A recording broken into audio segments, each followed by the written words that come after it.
Legislative Analyst Office report on adult ed, item 3 point. Thank you for joining us today. Barry Russell. Chancellor Harris, did you want to? Well, I just want to welcome Paul from the LAO. Paul's been a long time heavily involved member of the state agency world with California's community colleges, and we really appreciate you taking the time, Paul, to come over today. And with that, I'll pitch it to you and Barry.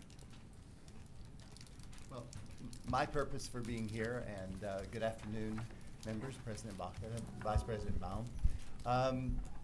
My purpose in being here today is basically to introduce Paul Steenhausen, who you've seen many times, but also I wanted to just provide a little reminder that the issue of adult ed, as you heard earlier this morning, was something that was talked about quite a bit in the Student Success Task Force, and included in one of the recommendations, and has been something since in my tenure here at the Chancellor's Office that has been discussed over and over again in many, many different venues.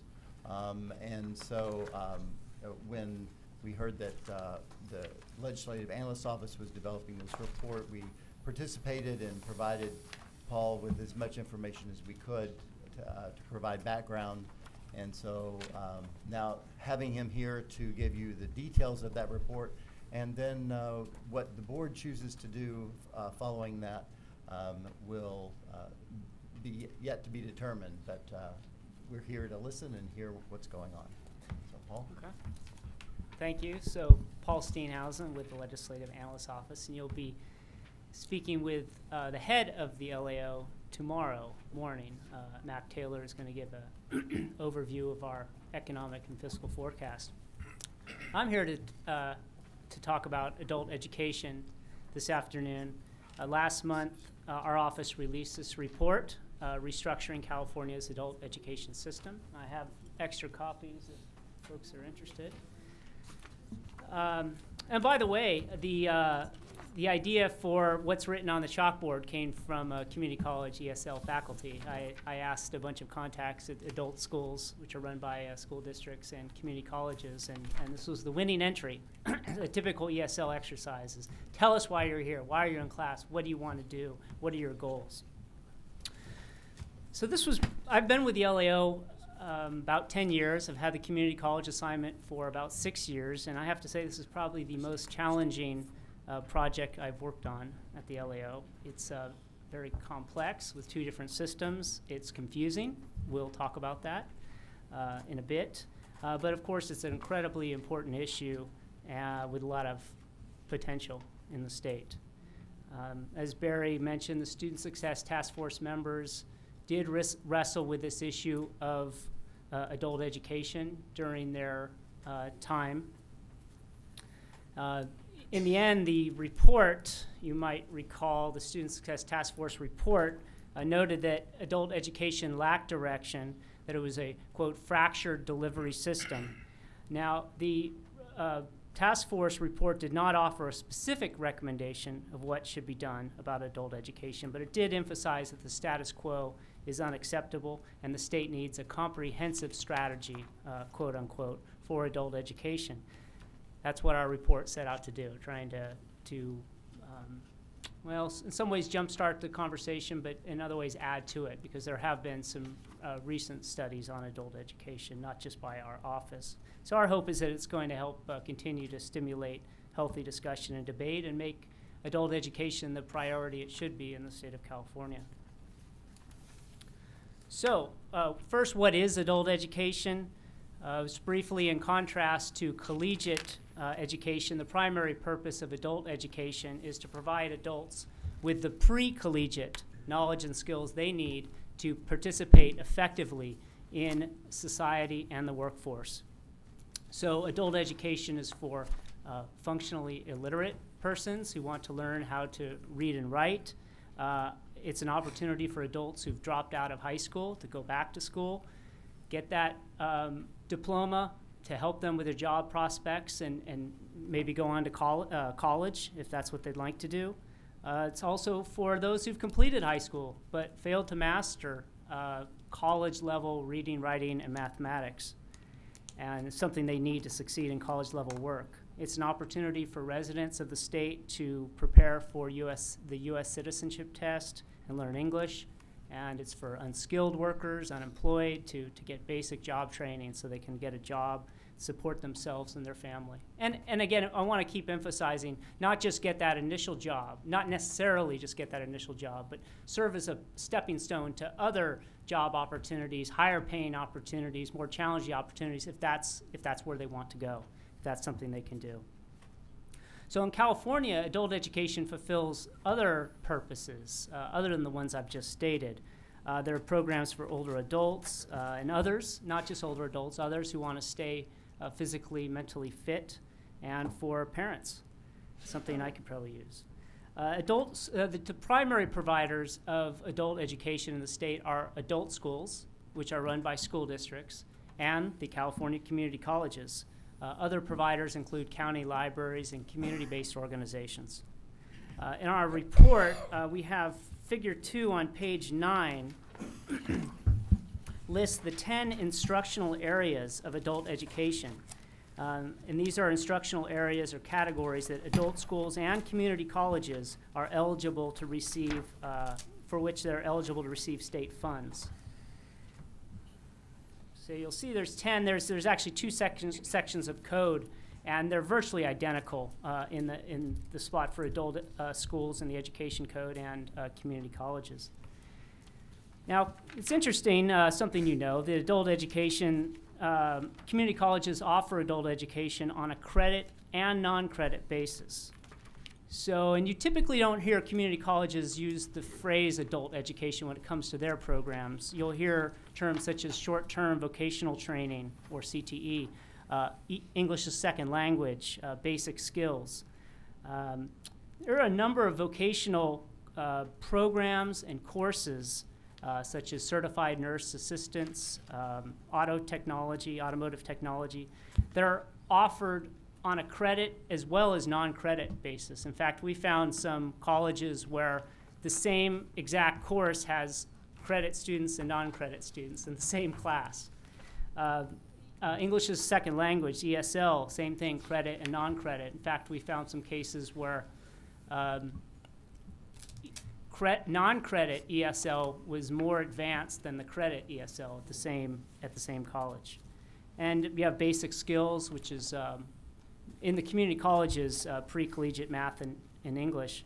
That too can be credit and non-credit. And it is confusing. I mentioned confusion earlier. It's confusing because sometimes a pre-collegiate course like elementary algebra can be offered as credit basic skills at one institution. Credit non-degree applicable, you'll hear that term as well. But while it's called credit-based skills, it doesn't mean that the student gets credit toward their associate's degree. It's kind of credit in name only. And then that same course, say in elementary algebra, at another institution might not be considered basic skills. It might be called, it's not considered basic skills because it actually does apply toward a degree. So that's credit degree applicable.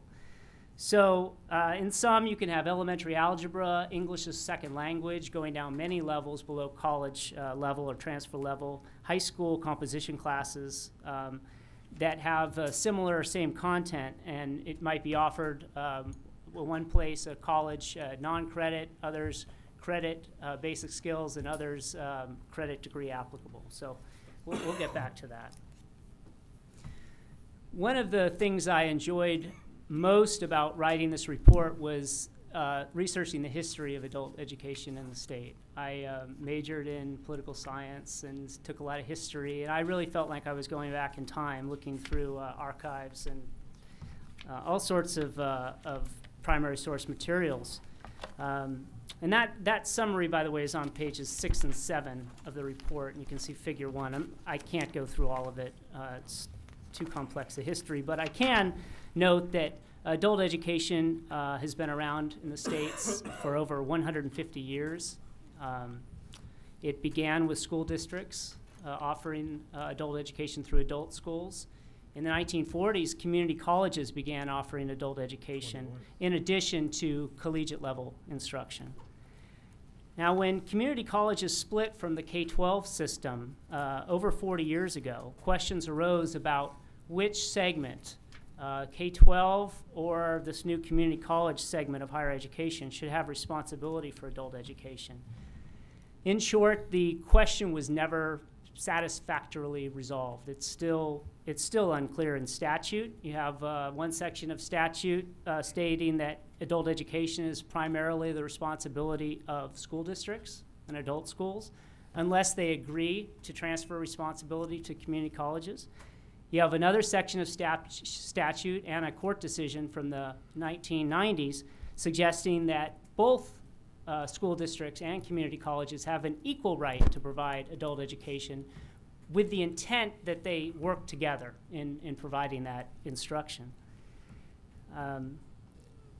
In most places in the state, it is the multiple provider model that is in place, where you have a geographic area, the same geographic area, and you have adult schools and community colleges offering some degree and some mix of adult education. Generally, though, we'll talk about it later, but as far as coordination, communication, collaboration, that's generally lacking between the two providers. San Francisco and parts of the city of San Diego are notable areas where community colleges are responsible for all or nearly all adult education.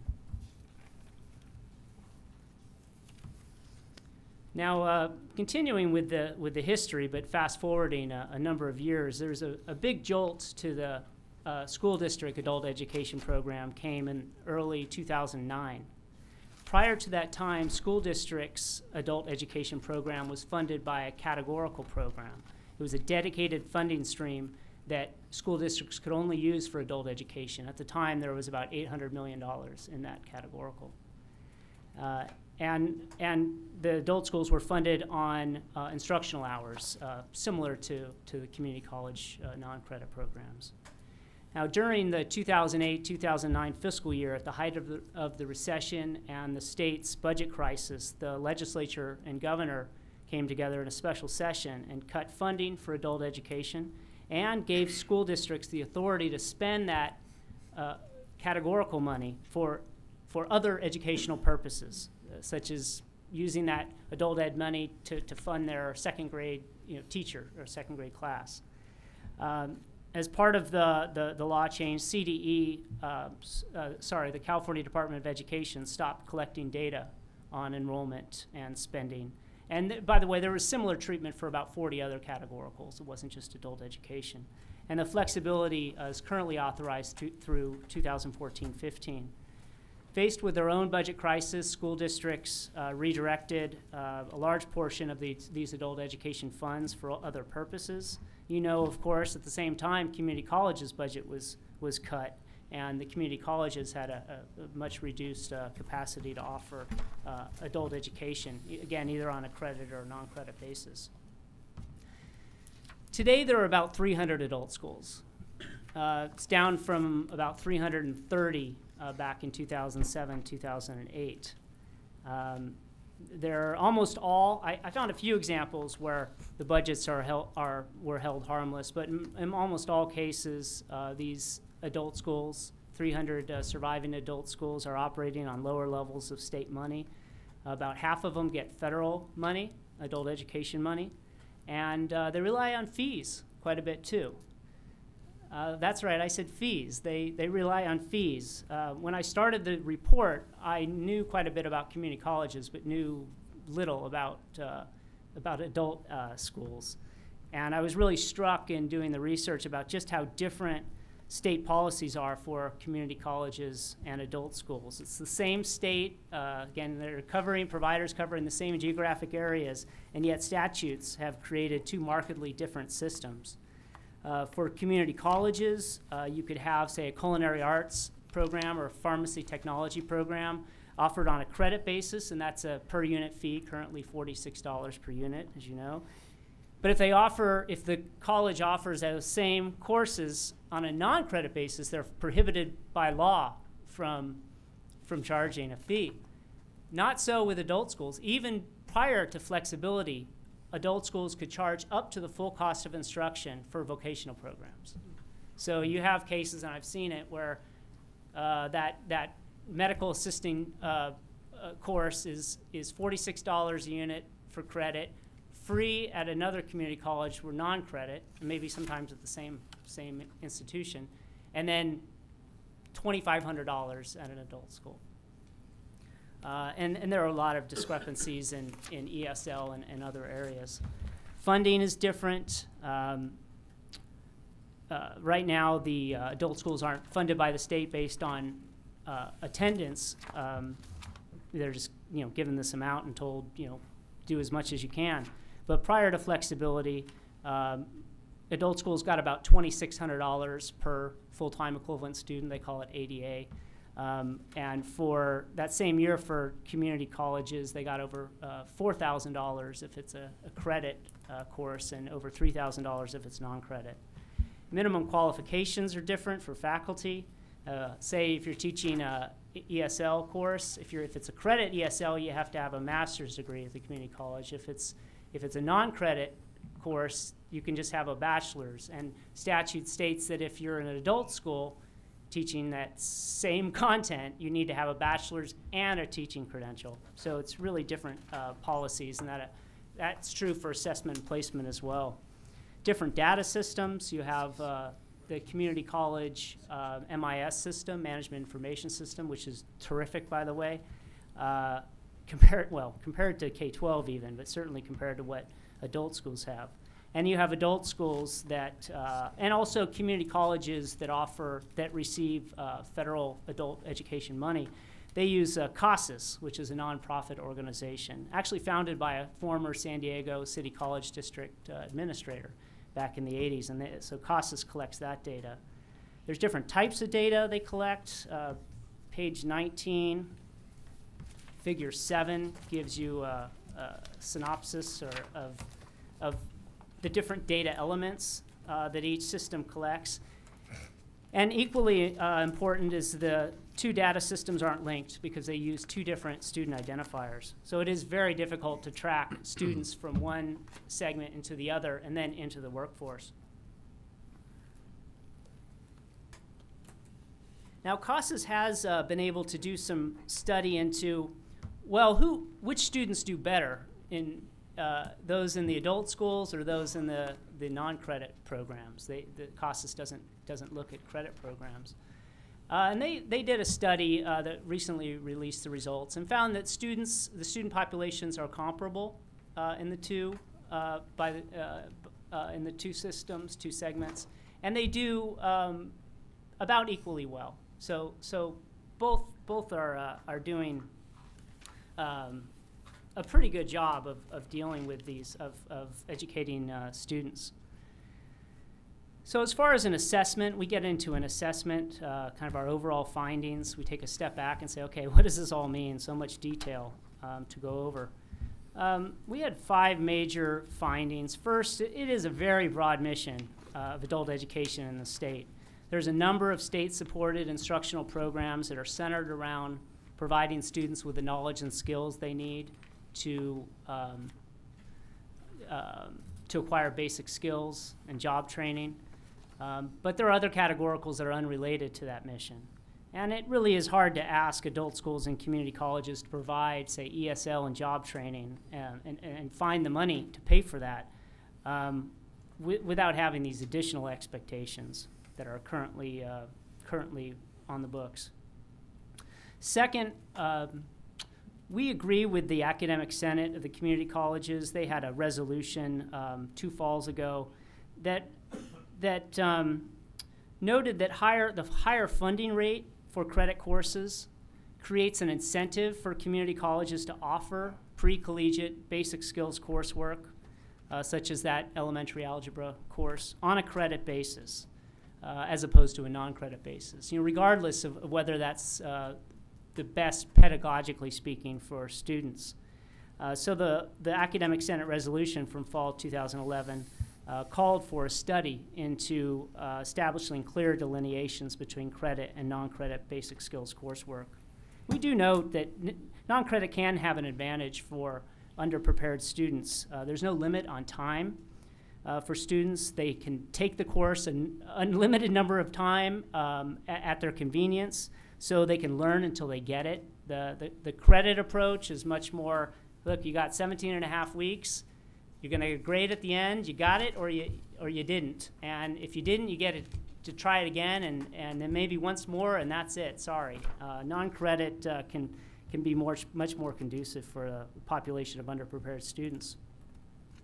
We also found that the state provides little guidance to college regarding whether vocational courses are offered on a credit or non-credit basis. It's really inconsistent throughout the state. It can be confusing to students and employers about what are the standards, how are they different, what cases are they the same, and it raises the question of why the state pays two funding rates for the same or similar instruction. Third finding is all of these inconsistent and conflicting policies, which I've discussed. Number 4, another finding is there really is tremendous opportunity for collaboration between the two segments. You have adult schools that offer a lot of literacy programs, high school diploma and GED preparation, introductory levels of English as a second language, whereas with community colleges, only 12 of 72 districts offer high school diploma programs, but they do an awful lot of vocational instruction, throughout the state, virtually all districts. And community colleges tend to offer more advanced levels of ESL, but not as much in the introductory levels of math or of ESL and math and English. So there really is an opportunity for coordination for the two providers to talk beforehand about what courses they're going to be releasing each term, how they could create aligned course sequences so that students can transition from adult education to college, and how to create career pathways leading to that associate's degree. But there really is widespread lack of coordination, we found, based on surveys and extensive traveling throughout the state. There's limited dialogue at the statewide level, between the community college board and the State Board of Education. There's much more room for discussion and dialogue and coordination. The funding based on seat time creates a sense of competition that is unfortunate, we found, and that there are different course titles. The providers use different course titles, which are different, and it makes it really difficult to compare courses and identify comparable courses, between the two systems. The data, that's a real mess. We can't even tell you how many. Nobody can tell you how many students are actually enrolled in adult education because of these adult schools not providing this data on a centralized, or CDE not collecting on a centralized basis. We don't know exactly how much money is spent on it, how many vocational certificates are awarded, and the connection with wages. So what to do? Where do you start with something like this? So initially, our office started with, well, we should transfer all the responsibility to community colleges. They serve adults. They offer a continuum of education through the sophomore year of college. Seems cleaner. It's nothing simple in life, but it seems a cleaner way to make the transition. We looked at the data. We talked to community colleges, and we found that only 12 of 72 districts do high school diploma programs. Few offer basic literacy programs, and many stop at 2 levels below transfer in English. And so we started thinking to ourselves, wait, so we'd want to take a program that school districts have been doing since the 1800s and give it to a college that's never had that program and is telling us they're already overwhelmed with their transfer education mission and their CTE mission. So it just didn't make sense from a pragmatic point of view. And so we just found that we can't use a cookie cutter approach. A new system should leverage the strength of both providers, both segments and individual providers within the regions. And the vision really is of a united system with two major providers of adult education. We note it's a big endeavor. It's going to take a while, but it's an important job that has to be done. And it needs to be a big priority of the states. We also found that the number of the recommendations we ended up making were consistent with Student Success Task Force. The first is to focus state money on the 6 adult education programs that advance the core mission of basic skills and employment preparation. Under our recommendation, colleges and adult schools would still be able to offer programs in health and safety and parenting and older adults and home economics, but it would be on a fee basis only. And this is actually consistent with the Student Success Task Force, which talked about making better use of community education for courses that aren't core to the mission of the community colleges and are more recreational in nature. Second, to establish a clear line between adult education and college education. History and science and other subjects, it's clear in law and in the community college regulations that if it's transferable to CSU or UC, it's a credit. It's offered on a credit basis. If it's not transferable to CSU or UC because it's pre-collegiate, that it's non-credit. And we recommend doing something similar for English and math and ESL. Vocational instruction. We recommend a work group to determine the appropriate delineation between credit and non-credit coursework in vocational instruction. To create common statewide standards, and we really see a role for community colleges and the CCC AOE, the Association for Occupational Educators, and going through the vocational programs and determining, well, is this a credit or college program or course of study, or is it non-credit? We also recommend common policies for adult schools and community colleges around faculty qualifications, fees, and assessment placement, which I'll be glad to talk about if you have questions. Now, the Student Success Task Force had called on the governor and legislature to rethink flexibility for the adult education categorical money, and we agree. We recommend that the state reestablish a dedicated funding stream for adult education once flexibility sunsets at the end of 2014-2015. We note that there already is and will continue to be very likely a significant regional disparity in terms of money that's spent on adult education, what adult schools and community college spend in a certain region. So in the future, to the extent the state has additional resources to invest in adult education, we recommend creating a budget item for new money for adult education, say $200 million in a certain year for adult education, to calculate the relative needs by regions and then make that money available to regions, to encourage providers then to, so you'd have this money and say your region, based on our formula, your region is available for, say, $25 million. Who's interested in that money? What's your plan? And the idea would be to encourage providers from both segments to apply jointly for the money within a region.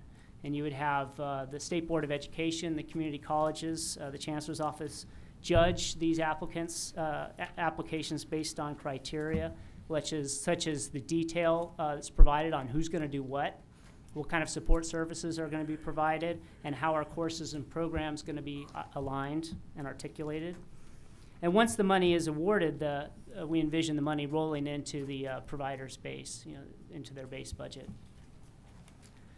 Now, how do you get the providers to speak a similar language? It's so difficult as it is with all these different names providers have for course titles. So to help them better communicate and plan what to offer and create these pathways and sequences, we recommend the state adopt common course numbering for adult education.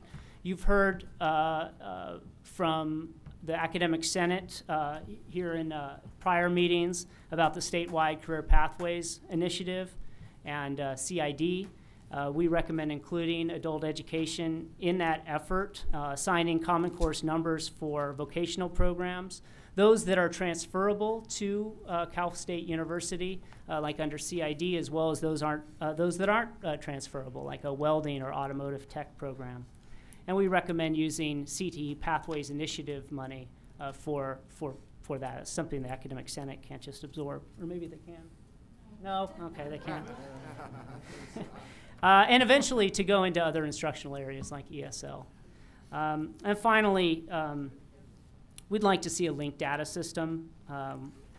We'd like CDE to review its policy on not allowing adult schools to collect Social Security numbers from students.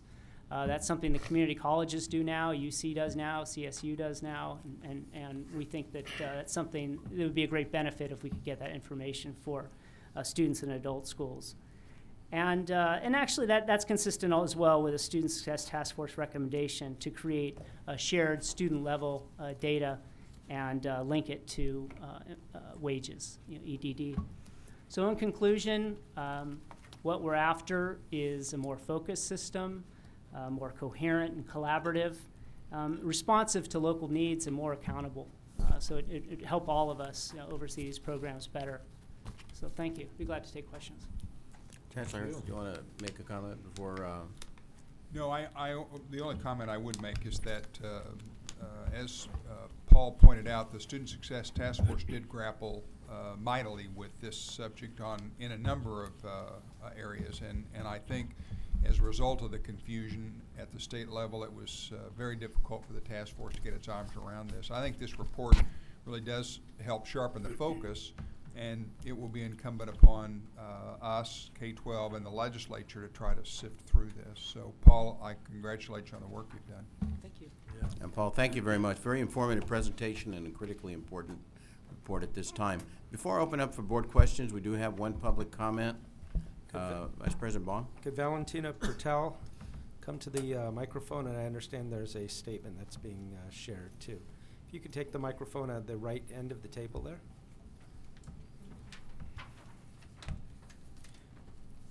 And Ms. Pertel is with the Association of Community and Continuing Education. That's correct. Good afternoon. As it was mentioned, my name is Valentina Pertel, and I'm here on behalf of the Association of Community and Continuing Education that represents non-credit providers throughout the state. We would like to thank the Board of Governors for the opportunity to offer the comments regarding the LEO's report on adult education.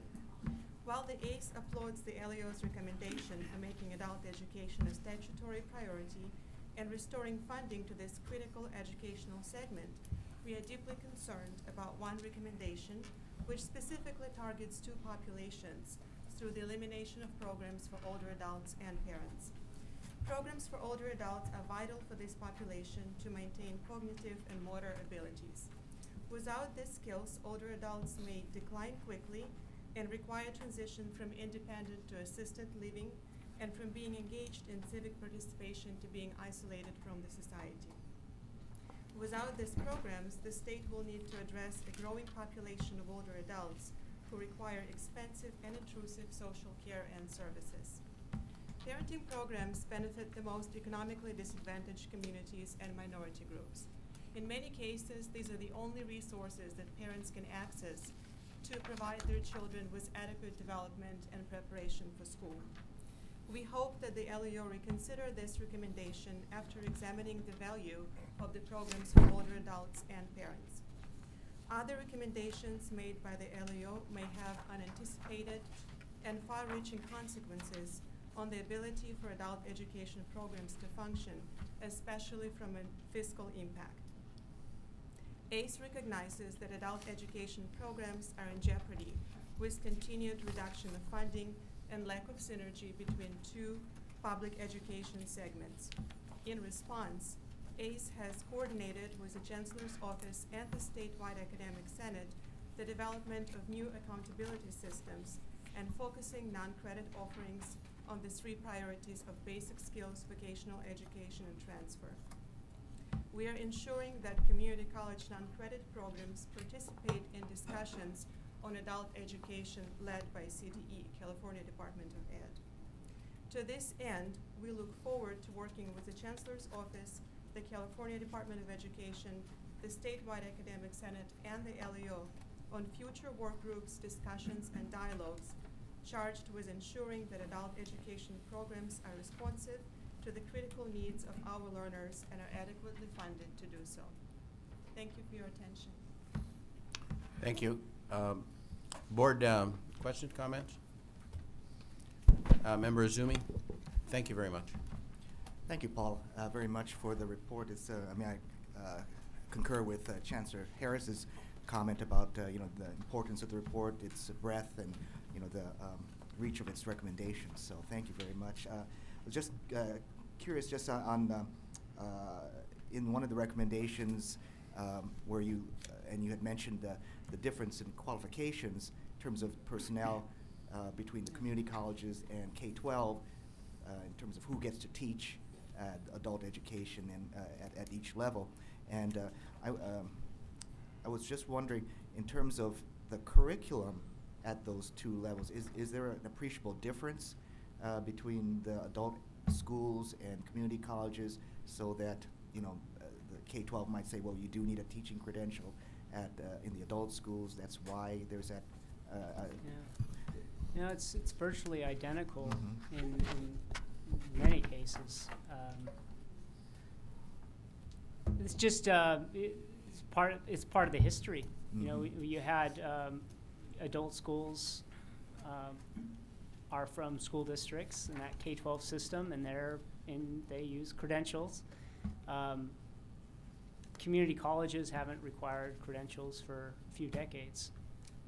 So I don't think there's some sort of policy rationale for why one would require a credential versus not a credential. We recommend going with what the community colleges do, which is not requiring the credential. I've gotten a lot of feedback from. I can imagine. So, yeah. But I mean, I just as a follow-up, I mean, you had pointed out that in the research data on student outcomes, there's virtually similar, right? Right. So here you have that would be an argument. Similar populations demographically from what you mentioned, similar outcomes, even with faculty with different credentials. So why would you need, extras? Like That's what I've asked. When I hear from K-12 about the report, they'll bring that up and say, a teaching credential provides a tangible benefit to that instructor, helps them do a better job in the classroom. And so I'll say, well, what I've said is, where's the evidence of that? I don't see it. And we think the onus should be, to make somebody from a community college instructor go and get a credential, teach in adult school, and that costs money and time and that sort of thing. So I think the onus should be on the folks in favor of supporting the credential to show that it really is something important to have. No, I agree with you, and I'm glad you pointed that out. Thank you. Member Honkus, did you earlier? No, I thought I saw your hand go up. Vice President Baum. Thank you for this report. It was fascinating reading and to really explore some of that. I have a couple of questions. One, you were saying it's hard to come by data as to how many students are being served. You gave a very ballpark estimate, about 1.5 million. The community college system, are we providing the data enough to track, and are more of those students of that 1.5 million being served at the community college level or at the adult school level? Would you know? Yeah, community colleges have great data. It's a plug for Patrick. There he is. It's great, really. My colleagues at the LAO who have K-12 assignments are very envious of me, because we'll have a question. I'll say, I'll just email Patrick and get an answer in a day, and they can't even get the answer. So yes, the community colleges, we have data on enrollment. It's the problem with the adult schools. In fact, to save money and other reasons, Department of Ed doesn't even pay CASAS to collect enrollment data from anyone but adult schools that get federal Workforce Investment Act money, adult education money. So, so that's the problem. But community colleges do provide most adult education instruction. It can be a different mix of instruction. For example, it's more vocational than, for example, adult schools provide more English second language than community colleges, but community colleges provide much more vocational instruction. So, Patrick, of that 1.5 million, would you say how much of that is taken up by community college? We or have the instruction delivered by that? We have a figure, What's that? page 11, figure 3. That was our best estimate, recognizing that the adult school numbers are understated somewhat because by 2009-10, a number of adult schools had stopped reporting enrollments. One of the arguments, obviously, it's still, I think we do adult education, and that's everything we do is adult education, so we're prepared to do that. But the delivery system of the across the state for the adult schools, they have much more locations to distribute and deliver the education. So I wouldn't want to lose that, deprive people of access if they're not near a community college or a center. So I thought that was helpful to know, and before we take any wholesale changes, we want to make sure there's access to those people who don't have easy access to a community college. That's right. That's true in rural areas. You know, a number of school districts I talked to out in Trinity, you know, they'd say we don't have a community college for miles and miles. And one of the things we liked also with the adult schools, and some community colleges do this as well, is offer adult education courses at the schools where the parents send their kids.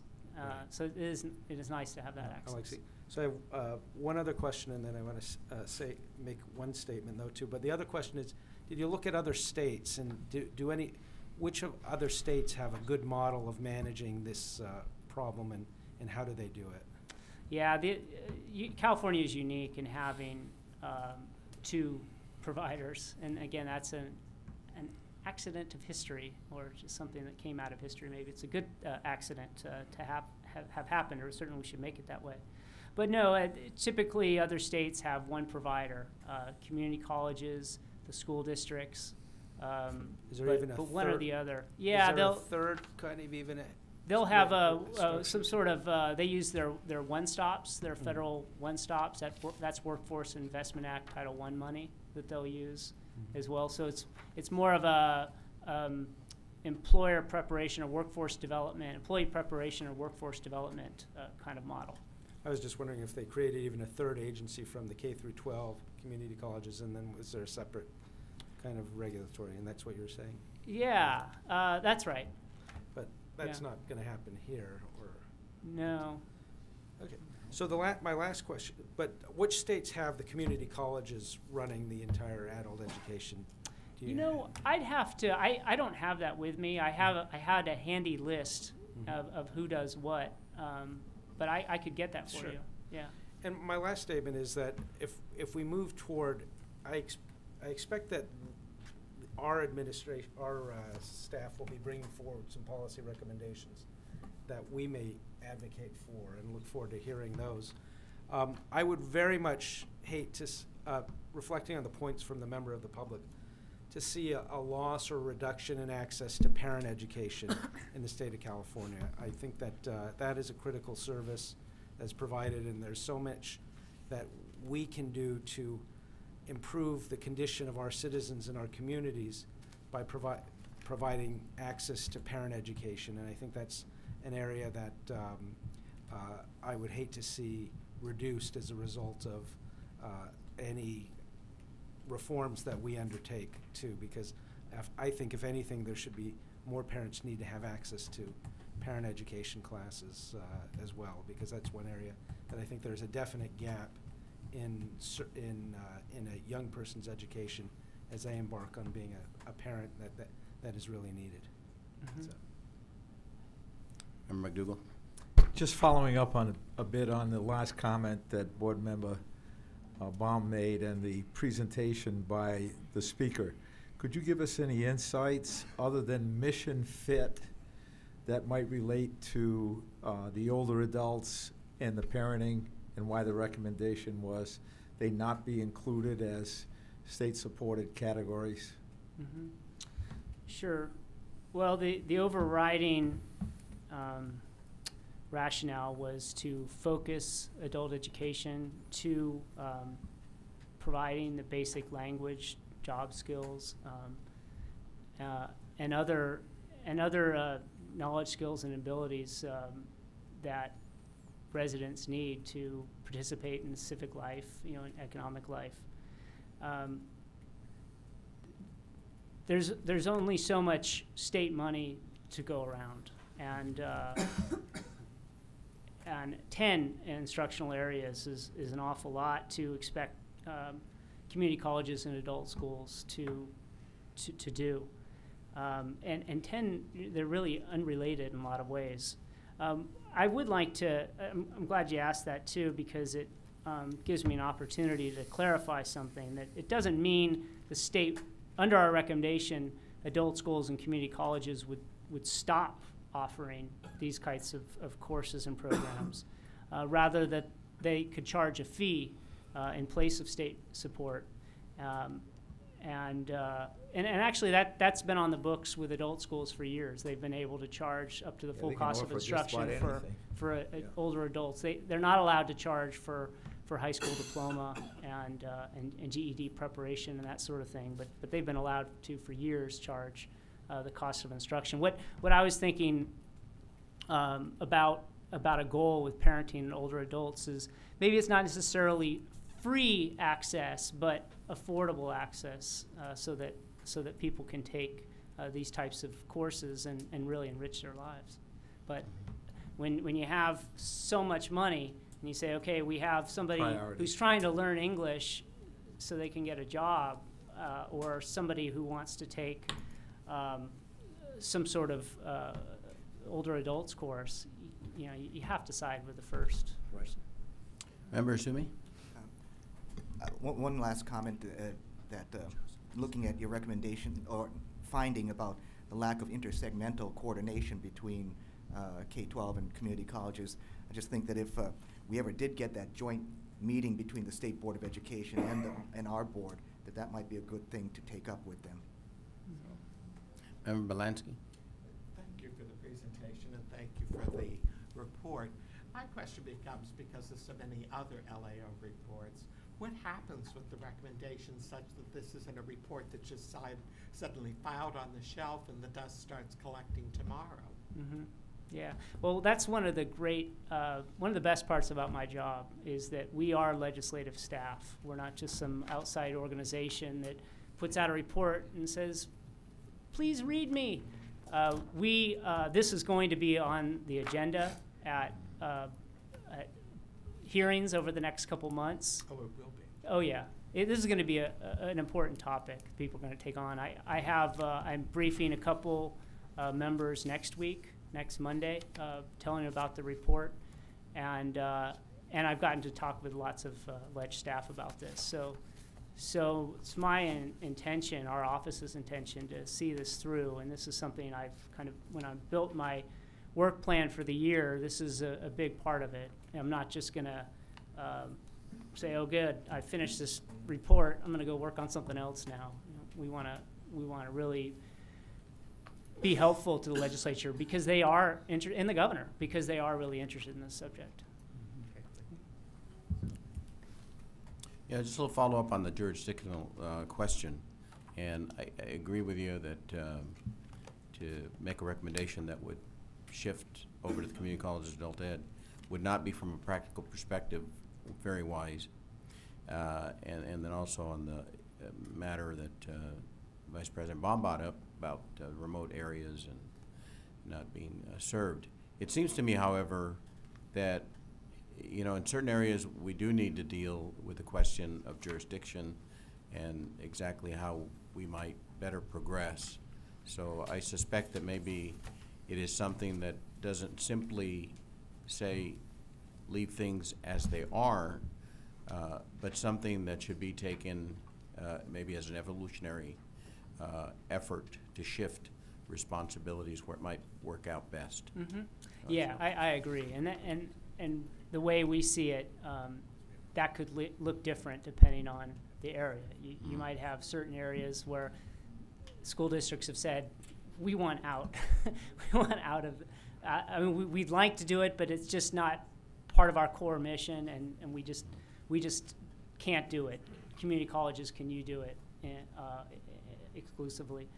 And you might have some other places where the community college, actually Diablo Valley College noted that they actually have a pretty good relationship with their adult school. They use the adult school as their non-credit program, essentially is how they phrased it. And that allows DVC to focus on what it sees as core mission of transfer education. So, and there are different mixes that could happen. But yeah, we want, as I said, we started with community colleges should do it. And in the end, based on talking with community colleges and looking at the programs, it just wasn't realistic.